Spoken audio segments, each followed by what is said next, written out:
A packed transatlantic flight.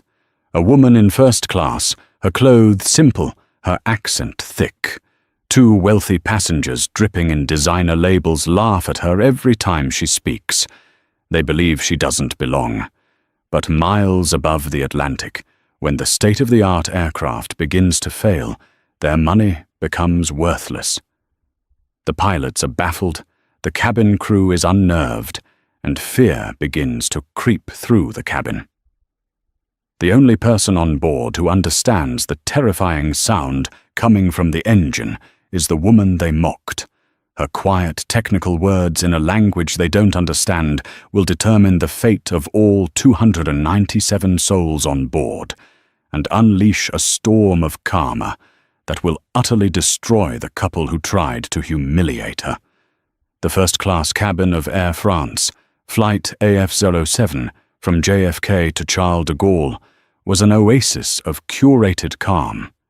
The scent of warm croissants mingled with the subtle, expensive perfume of its occupants. Here success was the unspoken language communicated through the glint of a Patek Philippe watch, the buttery leather of a Hermes Birkin bag, and the easy, practiced confidence of people who navigated the world on their own terms. Into this world stepped Anya Petrova. She was dressed in comfortable dark grey trousers, a simple merino wool sweater, and practical flat shoes. Her carry-on was a well-worn but sturdy black nylon backpack, not a monogrammed valise. Her light brown hair was pulled back into a simple, neat ponytail. She found her seat, 3A, a spacious pod by the window, and settled in with a quiet efficiency that seemed to blend into the background. She was a ghost in this theatre of opulence. That was until she spoke.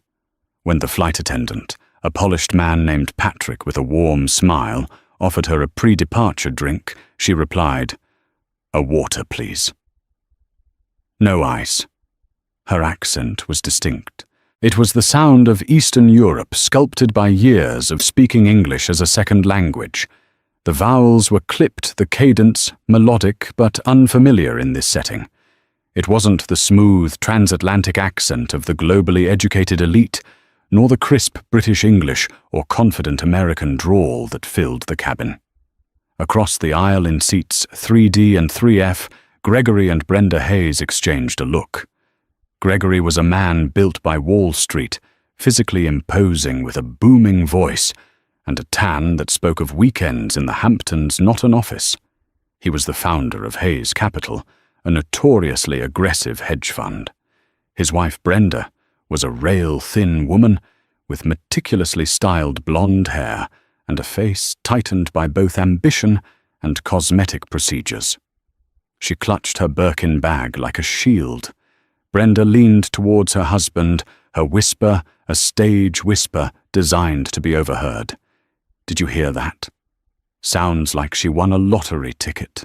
Gregory chuckled, a low, rumbling sound that was more of a proclamation than an expression of humor. Probably an upgrade, some frequent flyer miles from a credit card. "Don't worry, darling, she'll be asking how to work the television next." Anya heard them. The slight flush that crept up her neck was the only sign. She simply opened her backpack, removed a thick technical manual filled with complex diagrams and equations, and a well-used notebook. She didn't look at them. She didn't react. She opened the manual, her focus absolute, as if the whispers were nothing more than the hum of the ventilation system. This infuriated them more than any retort could have. Her composure was an affront, a silent rejection of their judgment. The boarding process continued. Gregory was loud on his phone, barking orders about a hostile takeover of a German pharmaceutical company. He used terms like leveraged buyout, poison pill, and golden parachute, each phrase dropped like a little bomb of self-importance. Just gut their R&D department and sell the patents, he boomed, oblivious to the other passengers. "We're not running a charity, we're running a fund." Brenda, meanwhile, made a show of wiping down her entire pod with antiseptic wipes. her expression one of profound disgust, as if the very air was contaminated by the presence of the uninitiated. Once the flight was airborne and the seatbelt sign was off, the performance began in earnest. When Patrick came to take meal orders, Gregory ordered the lobster thermidor with a grand wave of his hand. Brenda requested the caviar service, specifying, "Make sure it's the Petrosian, not that cheaper domestic stuff you sometimes try to pass off." When Patrick reached Anya, she looked up from her manual. "The chicken, please." "And just water." Chicken Brenda sneered to Gregory just loud enough. "How pedestrian. Probably thinks it's a delicacy." Gregory smirked. "It's a long way from cabbage soup, I suppose." The laughter that followed was sharp and cruel. It sliced through the quiet hum of the cabin. A few other passengers shifted uncomfortably.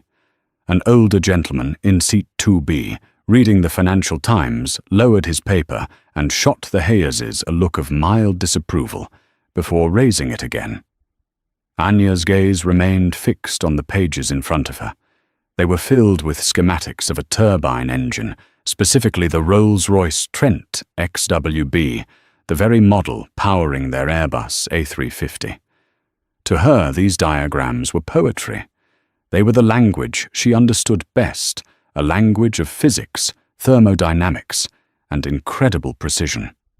She had spent the last 7 years of her life as a lead diagnostic engineer for Aerodyne, one of the world's foremost aerospace engineering consulting firms. She wasn't just an expert on this engine, she had helped write the book on its failure analysis. The very manual she was reading contained sections she had authored. She was flying to Toulouse, the home of Airbus, for a series of high-stakes meetings. She was there to present her team's findings on improving the engine's fuel efficiency and long-term reliability, a contract worth hundreds of millions of dollars. Her simple clothes were for comfort on a long flight, before she would change into a sharp business suit. Her backpack held proprietary data that was more valuable than everything the Hayeses owned. But they didn't see an engineer. They didn't see a brilliant mind. They saw a thick accent, a simple sweater, and a woman who didn't fit their narrow definition of success. And so they continued their assault, one whisper, one laugh, one condescending look at a time, utterly unaware that the woman they were tormenting knew more about their vessel hurtling through the stratosphere at 500 miles per hour than the pilots themselves. They were laughing at the one person who could save them from the fate that was silently spooling up 6 miles below in the heart of the engine. As the flight pushed eastward across the dark expanse of the Atlantic, the cabin settled into a rhythm. The lights were dimmed, the clinking of cutlery subsided, and the soft glow of screens flickered in the private pods. For most, it was a time for sleep or quiet contemplation. For Gregory and Brenda Hayes, it was an opportunity to escalate their campaign of petty psychological warfare. They seemed to draw energy from Anya's stoicism. Her refusal to be baited was a challenge to their dominance. After the meal service, Brenda stood up, and while stretching, made a point of peering into Anya's pod. "Oh my God, Greg, you have to see this," she said, her voice dripping with mock astonishment. "She's watching that dreadful animated children's movie, the one with the singing animals." Anya was in fact watching Zootopia. It was a comfort movie, something simple and optimistic to rest her mind before the intense, technical discussions that awaited her in Toulouse. She didn't need complex cinematic narratives. Her day job was filled with enough complexity to last a lifetime. Gregory unbuckled his seatbelt and lumbered over, feigning a stumble that brought him right to the edge of Anya's space. He peered in. "Good Lord, I haven't seen a cartoon since my nephew was 5. Some people's tastes are just arrested." He looked directly at Anya, a smug grin plastered on his face. "Enjoying your movie?" Anya paused the film. She looked up at him, her expression unreadable. For the first time, she spoke directly to them, her accented English calm and precise. It is a well-structured narrative about overcoming prejudice. You might find it illuminating. The directness of the hit delivered so calmly stunned them for a second. The implication was clear, but coated in a veneer of politeness they couldn't openly challenge. Gregory's face hardened. The grin vanished. "Just a piece of advice," he said, his voice dropping to a low, menacing growl. "People in these seats usually have a little more sophistication. Try to keep up." He returned to his seat, fuming. Brenda patted his arm. "Don't let her get to you, darling. The trash takes itself out eventually." Anya put on her noise-cancelling headphones, a high-end Bose set that was another detail they missed, and tried to disappear back into her world. But the bubble of the first-class cabin had been breached. The air was thick with their animosity. Later, when she requested a blanket from Patrick, the flight attendant, Brenda sighed dramatically. "Are they turning the heat down for her? I'm perfectly comfortable. I hope they don't cater to everyone's whims." Patrick, a seasoned professional, handled it with grace. "The cabin temperature is centrally controlled, madam. I am happy to bring you an extra blanket as well if you wish." He gave Anya a sympathetic, almost apologetic look as he handed her the sealed plastic bag. She gave him a small, grateful nod. He recognized the pattern. He'd seen this kind of snobbery before, and it always soured the atmosphere of a flight. The Hayes continued their performance for anyone who would listen. They complained about the wine selection, though they drank several glasses of the expensive Bordeaux. They complained about the turbulence, which was minor acting, as if the pilot were a reckless chauffeur. Gregory made another loud business call, this time on the satellite phone, discussing his immense wealth and the idiots at the SEC who were always sniffing around his perfectly legal operations. "They don't have a clue how the real world works," he bragged to his unseen caller. "They're just pencil pushers. They see big returns and they get suspicious. It's jealousy, pure and simple." Anya, with her headphones on, was only half listening. She was trying to sleep, but her mind was already in Toulouse. She was running through her presentation, anticipating questions from the Airbus executive team, led by the formidable Jean-Luc Marchand. He was known for his sharp, probing intellect and his intolerance for anything less than complete mastery of a subject. Anya knew her data was solid, her conclusions sound. Her work was a testament to a life spent valuing substance over style, a philosophy that was the polar opposite of the two people sitting across the aisle. She thought of her journey. Growing up in Gdansk, Poland, in the shadow of the shipyards, the daughter of a math teacher and a dock worker. The thrill of winning a national physics Olympiad, which led to a scholarship to MIT. The lonely, difficult years in Cambridge, Massachusetts, mastering not just a new language, but a new culture, one that often mistook her quiet thoughtfulness for a lack of confidence. She had fought for every scrap of respect she had ever earned. She had learned that her mind was her weapon and her shield. The hollow taunts of people like the Hayeses were like stones thrown against a fortress wall. They made noise, but they couldn't penetrate. As the flight reached its midpoint, somewhere south of Greenland, a new sound began to permeate the cabin. It was faint at first, a low, resonant hum that was just at the edge of hearing a vibration felt more in the bones than heard with the ears. Most passengers, lulled by the drone of the engines, noticed nothing. The crew, accustomed to the symphony of noises a large aircraft makes, likely dismissed it as a minor normal variation. But Anya felt it. Her eyes snapped open. Her entire body went rigid. It wasn't a normal sound. It was a frequency she recognized. It was the signature of a specific type of material stress. It was a sound that shouldn't exist outside of a controlled simulation on a test bed. She took off her headphones, turning her head slightly, trying to isolate the source. It seemed to be coming from the right side of the aircraft, from the engine just outside her window. Gregory Hayes noticed her sudden alertness. "What's wrong with her now?" he muttered to Brenda. "Probably thinks the plane is going to fall out of the sky. First time flying, I guarantee it." Brenda giggled. "She's probably going to scream for her mummy. How embarrassing." Anya ignored them. She unbuckled her seatbelt and leaned closer to the thick plexiglass window, pressing her fingers against the cool surface of the cabin wall, trying to feel the vibration more clearly.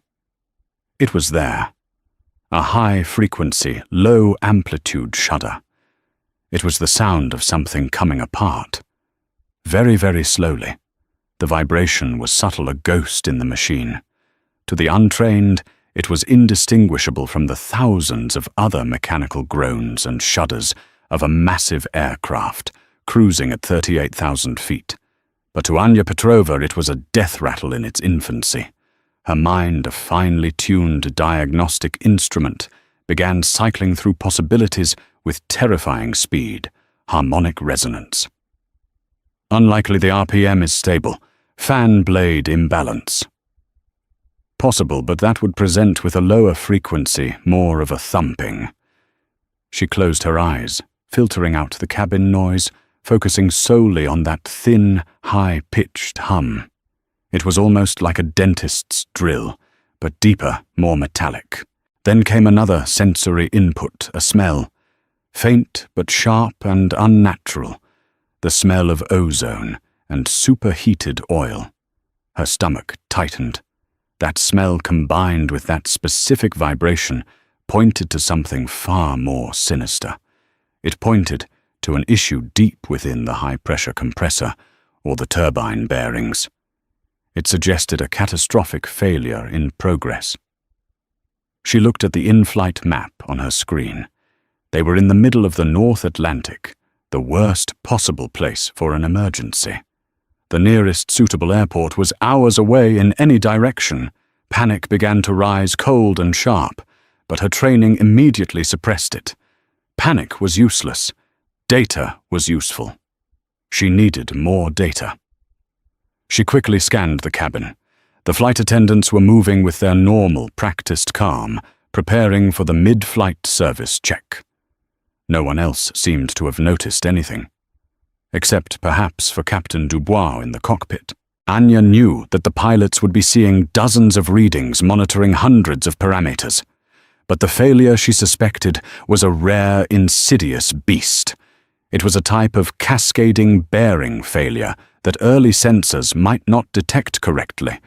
The system was designed to filter out minor vibrational noise to avoid false alarms. It was possible, she realized with a jolt of horror, that the aircraft's own diagnostic system was masking the severity of the problem. She had to act. She unbuckled her belt and stood her movements deliberate. Her first stop was Patrick, the flight attendant, who was speaking in hushed tones to another crew member near the galley. "Excuse me," Anya said, her voice low but firm. Patrick turned. "Yes, mademoiselle. Can I get you something?" "You need to inform the captain," she said, her accent thickening under the stress. "There is a high-frequency vibration from engine 2, the one on the right wing.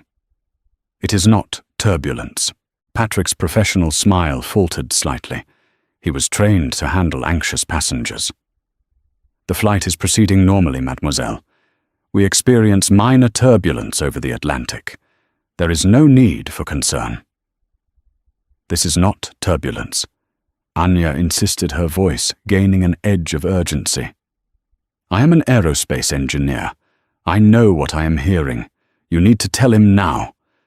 From across the aisle, Gregory Hayes let out a loud theatrical groan. "Oh, for God's sake. Now she's an aerospace engineer. What's next, an astronaut, a brain surgeon?" Brenda chimed in, her voice shrill. "Someone get this woman a Valium before she has a full-blown panic attack and tries to open the emergency door." Their mockery was the spark that lit the fuse of fear in the cabin. A few other passengers who had been drowsing now looked around with wide, worried eyes. The word panic attack and emergency door hung in the air. Patrick's expression shifted from polite dismissal to professional concern, not for the engine, but for Anya. He saw a passenger becoming agitated, being goaded by others, and a situation that could quickly spiral out of control. "Mademoiselle, please, I must ask you to return to your seat," he said, his tone still gentle but now firm.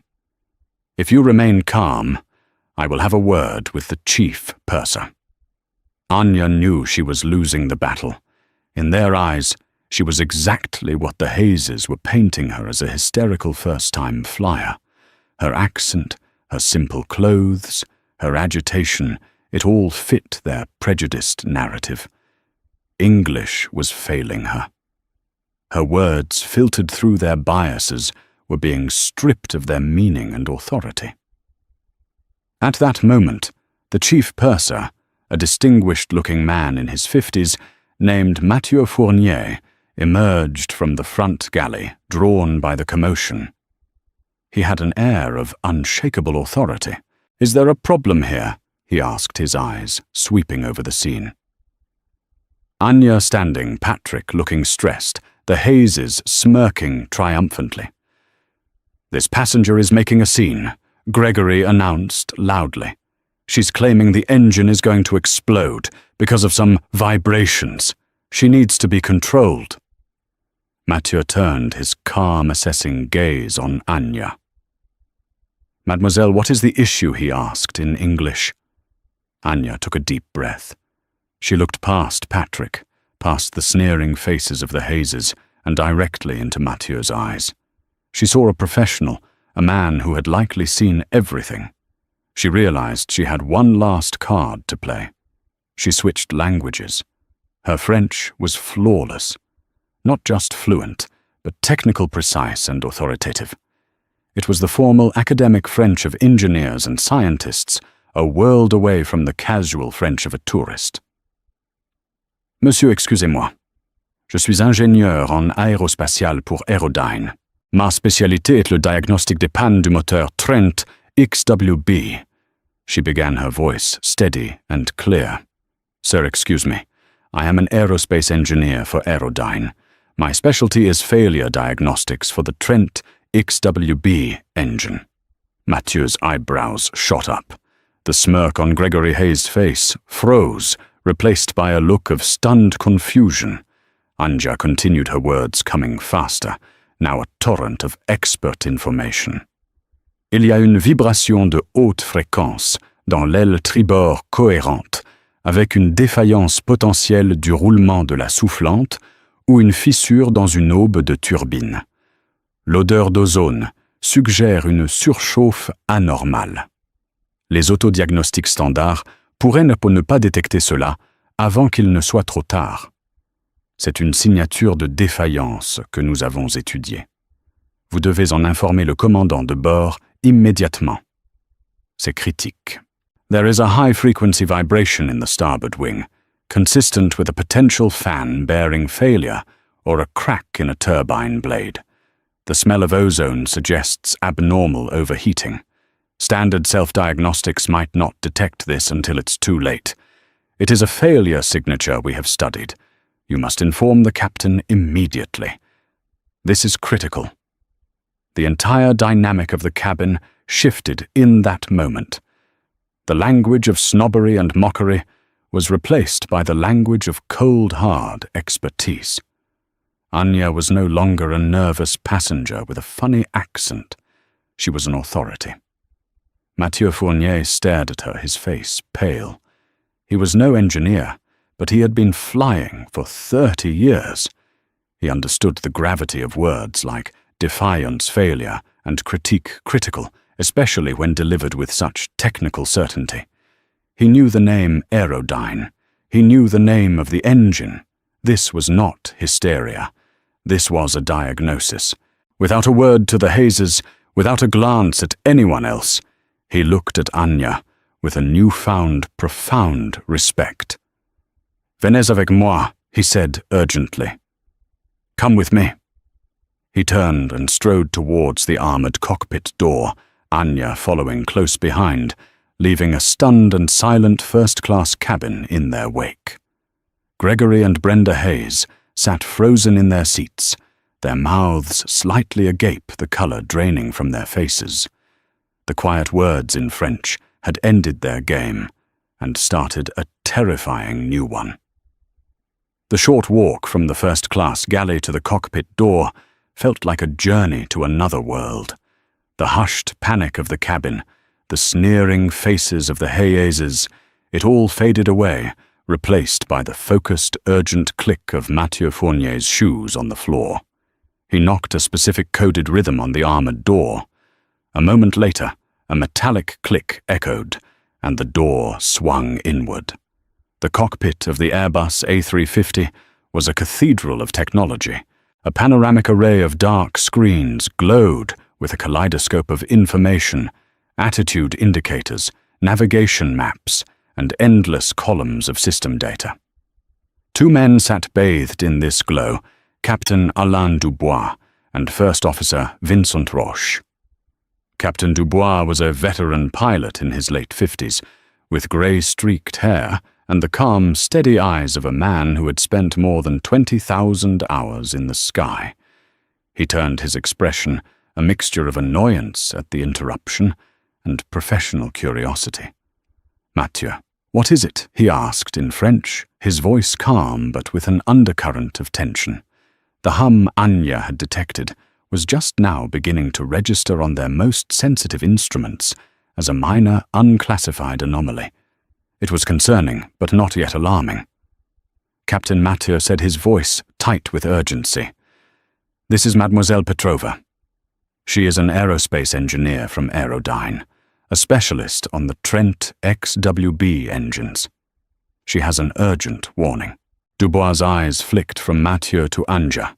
He saw a woman in a simple sweater, her face pale, but her eyes laser-focused. He was skeptical. Pilots were constantly dealing with well-meaning but misinformed passengers who mistook normal aircraft sounds for imminent doom.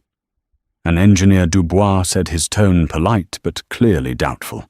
"Mademoiselle, with all due respect, my instruments show a minor vibrational anomaly, well within acceptable parameters." First Officer Roche nodded in agreement, pointing to a screen. "5MU engine vibration. Monitoring unit shows amber captain. Not red. Probably a sensor ghost." Anya stepped forward into the small space behind the pilot's seats. She wasn't intimidated by the rank or the technology. This was her turf. Captain Dubois, she began her French as crisp and precise as it had been with Mathieu. "The EIVMU is averaging the vibrational data. The failure, I suspect, generates a very narrow high-frequency signature that gets lost in the overall data spectrum. It's a known blind spot in the diagnostic software my firm was contracted to fix." Dubois and Roche exchanged a quick, startled glance. This was no nervous passenger. This was a vocabulary they understood. "You are saying our diagnostic system is wrong?" Roche challenged, a hint of defensiveness in his voice.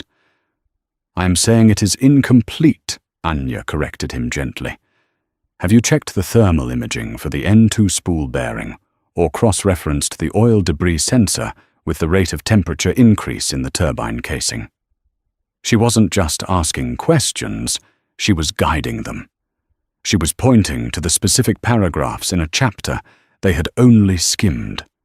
Captain Dubois' skepticism began to evaporate, replaced by a dawning sense of alarm. He had spent his life trusting his instruments, but he also knew that the most dangerous problems were the ones the book didn't prepare you for. And this woman spoke as if she had written the book. "Vincent, pull up the detailed thermal data for Engine 2, Dubois commanded." Roche's fingers flew across his console. A new set of graphics appeared on one of the displays, a color-coded thermal map of the right engine's internal components. Most of it was a cool green and blue. But Anya pointed a steady finger at a tiny spot deep within the schematic.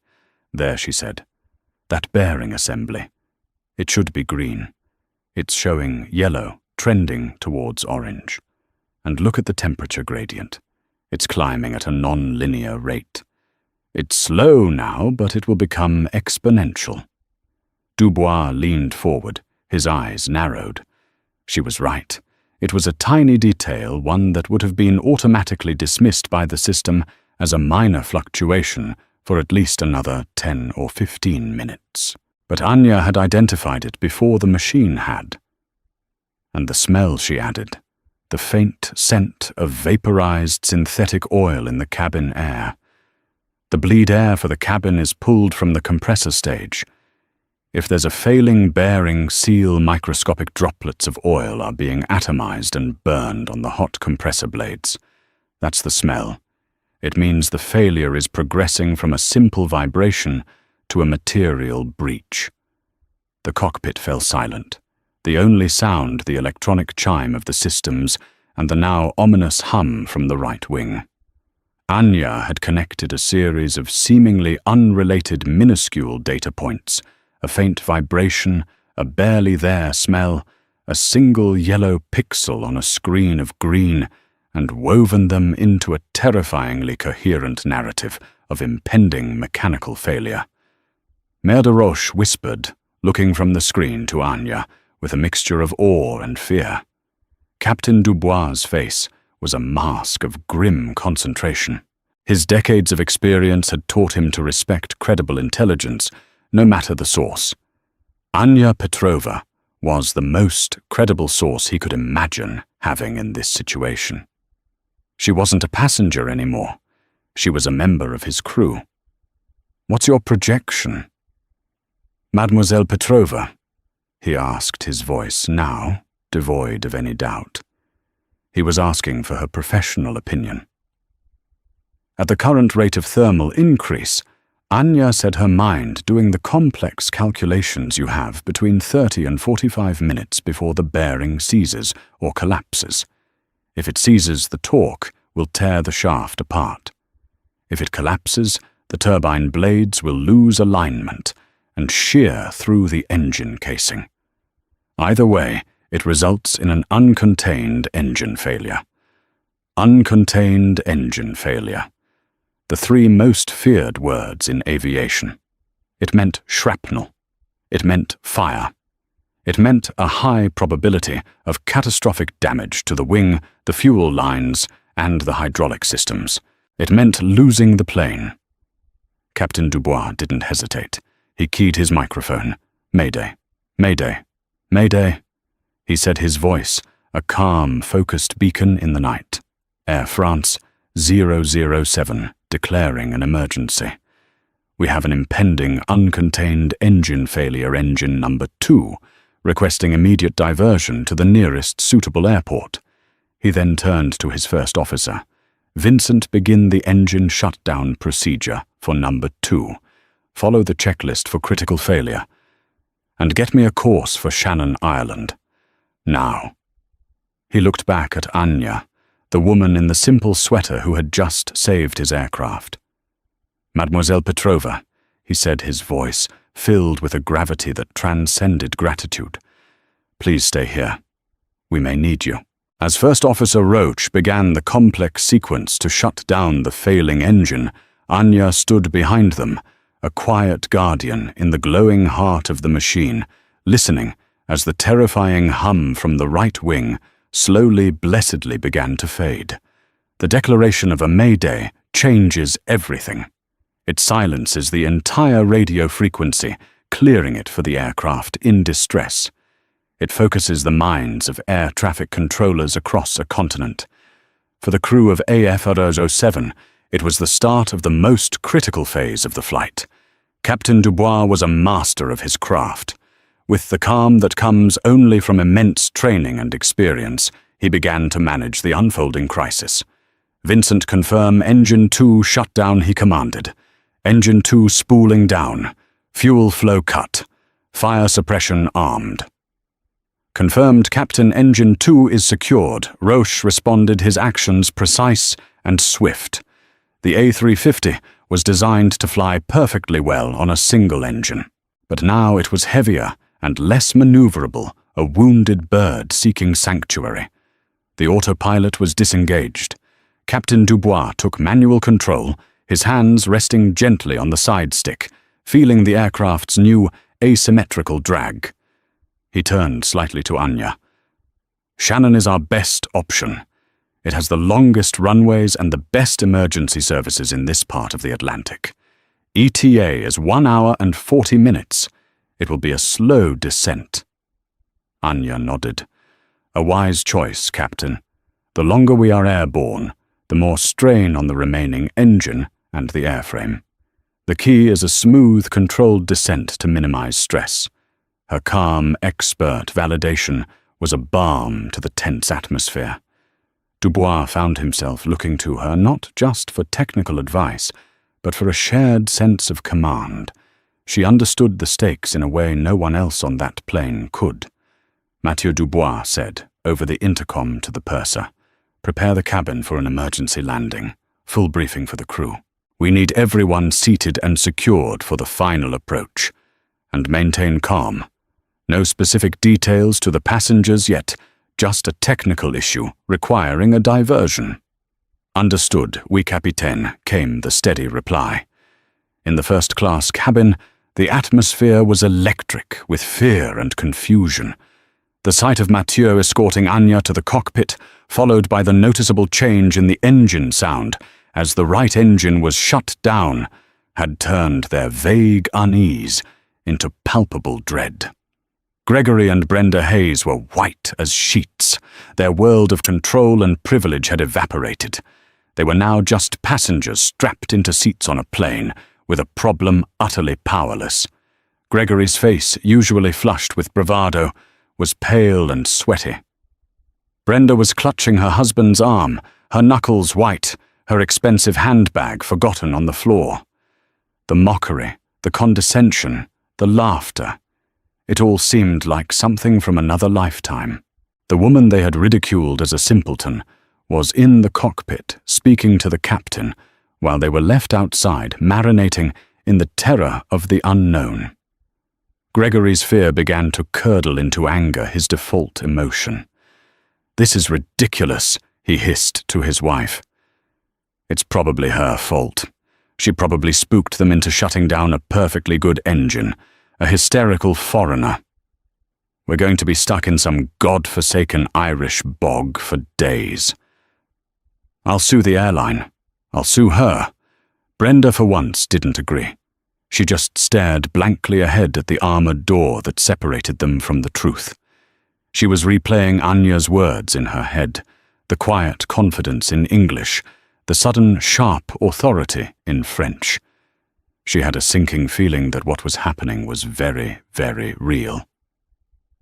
Back in the cockpit, the descent continued. Anya monitored the systems with the pilots, her eyes scanning the data screens. She noticed a slight pressure fluctuation in one of the hydraulic lines that serviced the right wing's landing gear, and flaps the very systems that would be critical for landing. "Captain," she said, pointing to the display, "hydraulic line B. The pressure is oscillating. It's likely the shrapnel from the bearing's initial decay has nicked the line. It's a microfracture. It will hold for now, but the stress of deploying the landing gear could cause it to fail." Dubois swore under his breath. A hydraulic failure during landing was a nightmare scenario. "What are our options?" "You have 3 redundant hydraulic systems," Anya said calmly. "But the primary system for the right side gear is compromised. When you deploy the gear, you should expect a partial failure. You will likely need to use the alternate gear extension procedure, and you should be prepared for asymmetrical braking on touchdown. The runway will be slick with hydraulic fluid." She was giving him a preview of the final, critical moments of the flight. She was arming him with foresight.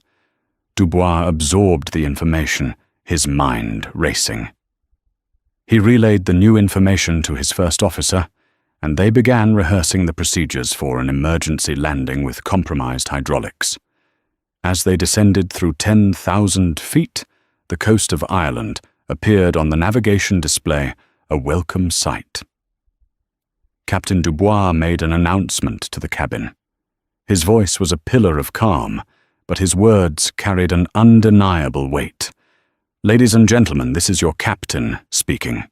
As you may have noticed, we have shut down one of our engines as a precautionary measure due to a technical issue. We will be making an emergency landing at Shannon Airport in approximately 20 minutes. The emergency services will be on the ground to meet us. This is a standard procedure. Please listen carefully to the instructions from your flight attendants and prepare for landing." The cabin, which had been buzzing with anxious whispers, fell into a stunned silence. The flight attendants, their faces professional but grim, moved through the aisles, checking every seatbelt, securing every loose item, their voices sharp and clear as they shouted the familiar refrain, "Brace, brace, brace." In the cockpit, the final checklist was complete. Anya had taken a vacant jump seat behind the pilots, her own seatbelt pulled tight. Below them, the lights of the Shannon runway pierced the darkness, flanked by a chilling escort of flashing red and blue lights from dozens of fire trucks and ambulances. "Gear down," Dubois commanded. "Gear down," Roche confirmed, pulling the lever. A loud clunk echoed through the airframe, followed by a new alarm, a shrill, insistent beep. "Yellow hydraulic pressure warning system," B. Roche called out. Just as she said, "Alternate extension." Dubois ordered, his knuckles white on the side stick. The plane shuddered as the gear locked into place, but the landing was going to be treacherous. Dubois expertly compensated for the drag and the failing system, his focus absolute. The runway rushed up to meet them. With a jolt and the screech of a rubber, the Airbus A350 touched down on Irish soil. Dubois fought the controls, applying reverse thrust to the single working engine and masterfully using the rudder and asymmetrical braking to keep the massive aircraft straight. It slewed slightly to the right as the compromised brakes on that side struggled, but he held it.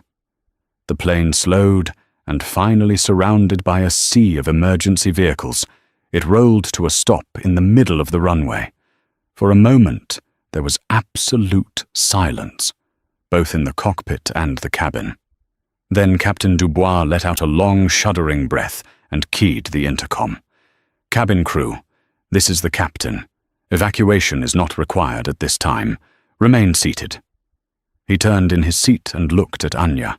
His face was slick with sweat, but his eyes were filled with a profound, overwhelming gratitude. "Mademoiselle Petrova," he said, his voice thick with emotion, "on behalf of my crew and every soul on this aircraft, thank you. You did not just give us a warning, you gave us our lives." Anya simply nodded, a wave of exhaustion and relief washing over her. The long descent was over. But for some on board, the real fall was just beginning. The aftermath of an emergency landing is a strange cocktail of chaos and control. Outside, flashing lights painted the cabin in strobing hues of red and blue. Inside, a stunned silence held sway, punctuated by a few relieved sobs and the calm, authoritative voices of the cabin crew instructing everyone to remain seated.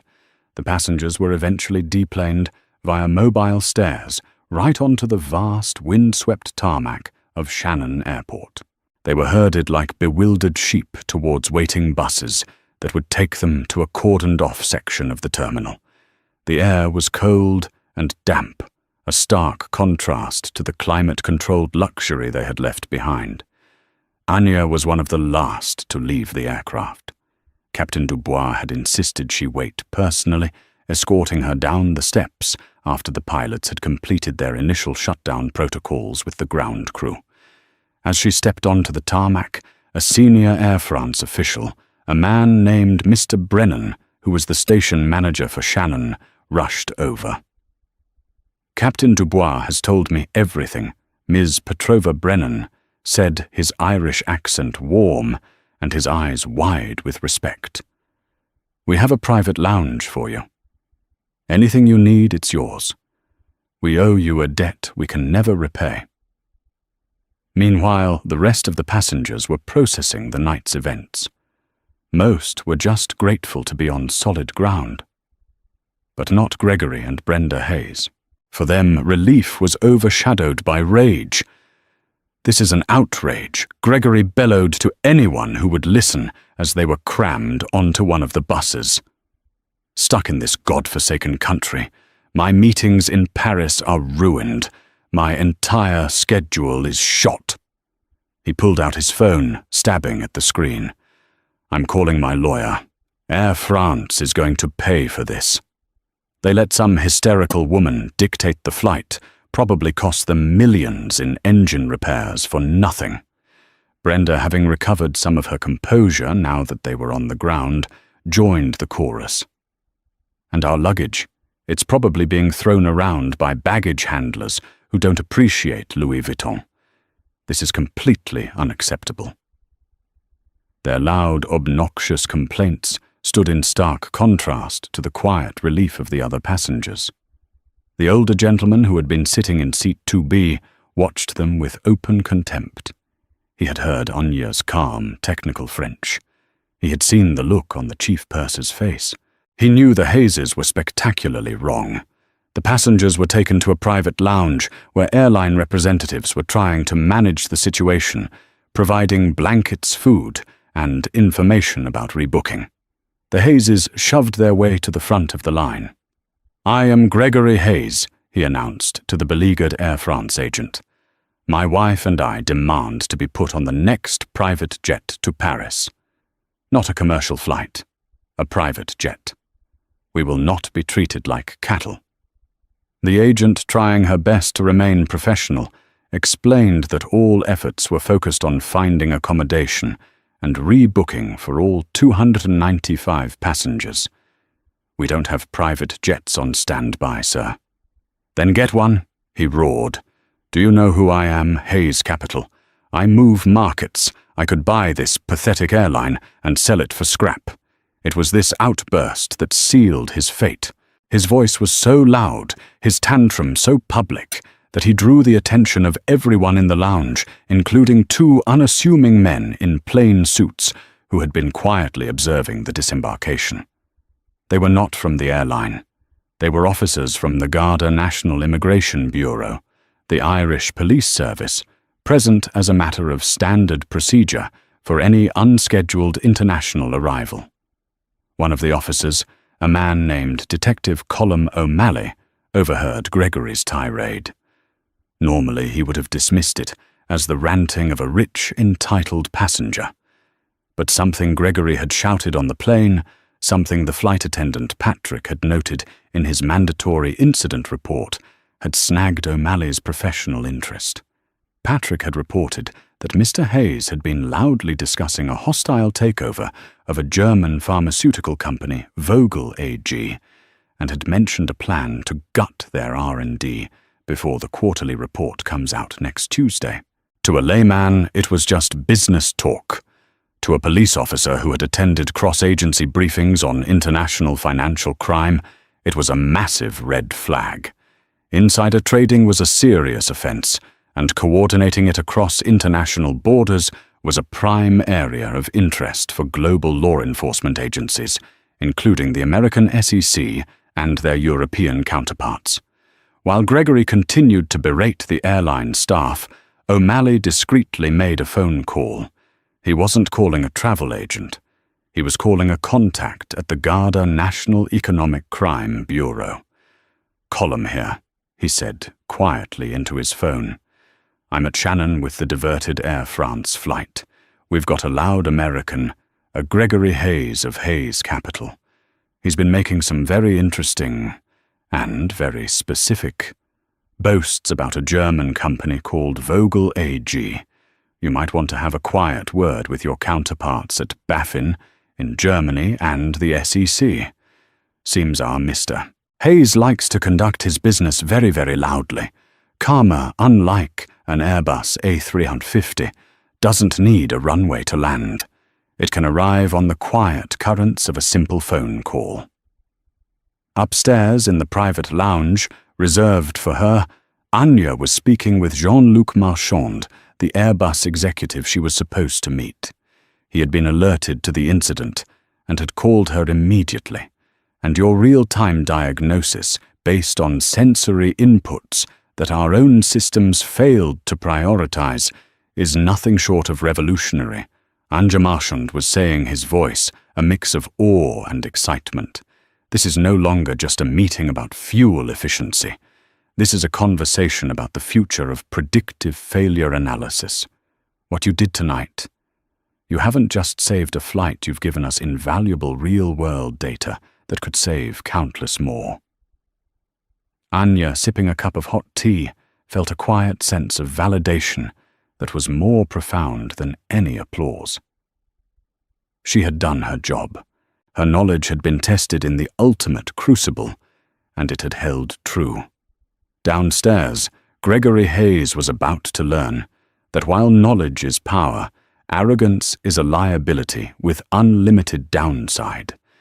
His loud mouth, his desperate need to assert his dominance, even in the face of a crisis he didn't understand, had turned a travel inconvenience into a career-ending catastrophe. He had laughed at Anya's accent, never imagining that his own words, spoken in perfect unaccented English, would be the ones to bring his entire world crashing down. The wheels of justice set in motion by a quiet Irish detective on a rain-swept tarmac were beginning to turn. The days and weeks that followed the emergency landing of AF-007 unfolded like two separate diverging realities. For Anya Petrova, it was a whirlwind of accolades and professional triumph. For Gregory and Brenda Hayes, it was a free fall into a personal and financial abyss. Air France and Airbus publicly hailed Anya as a hero. The story, carefully managed by their PR departments, became a testament to human expertise working in tandem with technology. Anya was praised for her calm, her courage, and her unparalleled diagnostic acumen. Her firm Aerodyne was immediately awarded the multi-million-dollar contract she had been flying to negotiate, along with a new, even larger contract to overhaul the diagnostic software for the entire Airbus long-haul fleet. Anya was promoted to Vice President of Advanced Diagnostics, leading the new division. She became a minor celebrity in the aerospace world, a quiet woman with a Polish accent who was now one of the most respected minds in her field. The Hayes' reality was a stark, brutal contrast. Detective O'Malley's phone call had triggered an international chain reaction. The Irish Garda, the German Buffin, and most importantly, the U.S. Securities and Exchange Commission (SEC) began to communicate. They discovered that Gregory Hayes had been the subject of several anonymous tips regarding insider trading, but they had never had a smoking gun. His loud-mouthed boasts on the plane, meticulously recorded in the statements of flight attendant Patrick and several other first-class passengers, including the gentleman from seat 2B, provided the probable cause they needed to act. 2 weeks after their disastrous night in Ireland, as Gregory sat in his sleek Manhattan office trying to salvage his reputation after the travel nightmare, a team of SEC enforcement agents and FBI officers walked in. They presented him with a warrant to seize all his computer's phones and records. The investigation into Hayes Capital had begun. The fallout was swift and merciless. The investigation uncovered a complex web of illegal trades based on privileged non-public information. Gregory's boast about gutting Vogel AG's R&D was just the tip of the iceberg. He had been doing it for years, using his aggressive bullying tactics to intimidate corporate insiders into giving him information. His arrogance had been his shield, but his outburst on the plane had turned it into a spotlight. The Wall Street Journal ran a front-page story, hedge fund chief Gregory Hayes arrested in sweeping insider trading probe. Tip-off came from mid-air emergency. The article detailed his behavior on the flight, contrasting his abusive tirade with the quiet heroism of the engineer who saved the plane. The optics were devastating. He became a pariah overnight. His clients, a mix of wealthy individuals and institutional investors, fled Hayes' capital in a panic. The fund, built on a foundation of bravado and illegal information, collapsed within a month. Their assets were frozen, their lavish lifestyle screeching to a halt. They were forced to sell their Hamptons estate, their Park Avenue apartment, their fleet of luxury cars. Brenda's fate was a different kind of death. Her currency was social status, and she was now bankrupt. The charity boards she sat on politely asked for her resignation. The friends who once flocked to her parties now crossed the street to avoid her. She was a social leper, inextricably linked to her husband's public disgrace.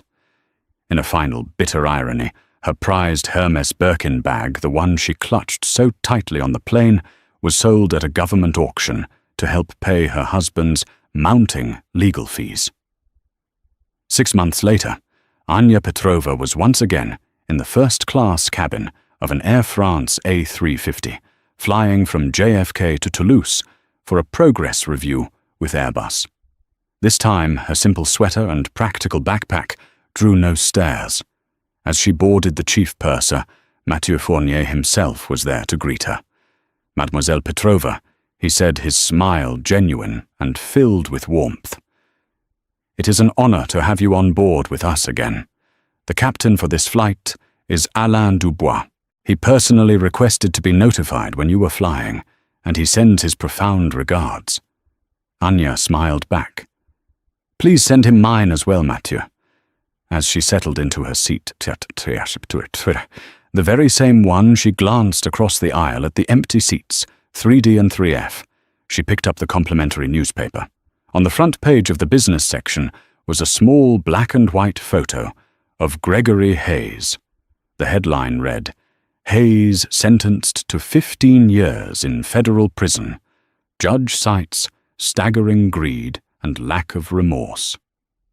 The article mentioned that his wife Brenda had filed for divorce and moved to a small rented condo in Florida. Anya put the paper down. She felt no joy, no sense of victory, just a quiet, somber sense of balance restored. She had never sought their downfall. She had only sought to do her job, to speak the truth when it mattered.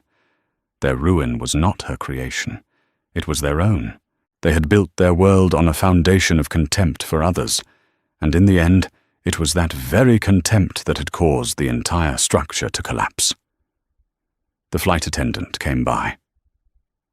"Pre-departure drink, Ms. Petrova." "A water, please."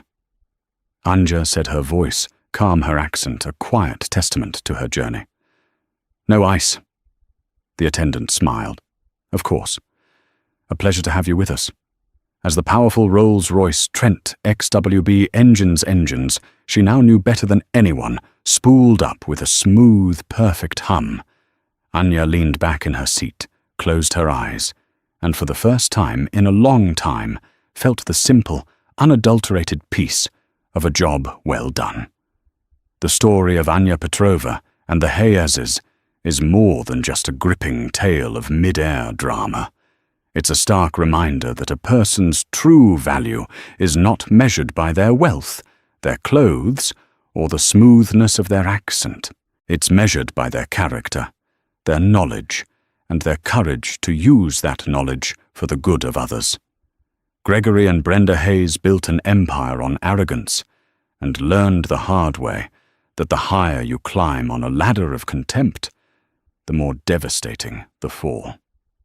Anya's quiet competence didn't just save 297 lives, it exposed the rot beneath the gilded surface of their world and proved that in the end, integrity is the only currency that truly matters. If this story of karmic justice resonated with you, show your support by hitting that like button, sharing it with your friends, and subscribing to the channel for more incredible true stories.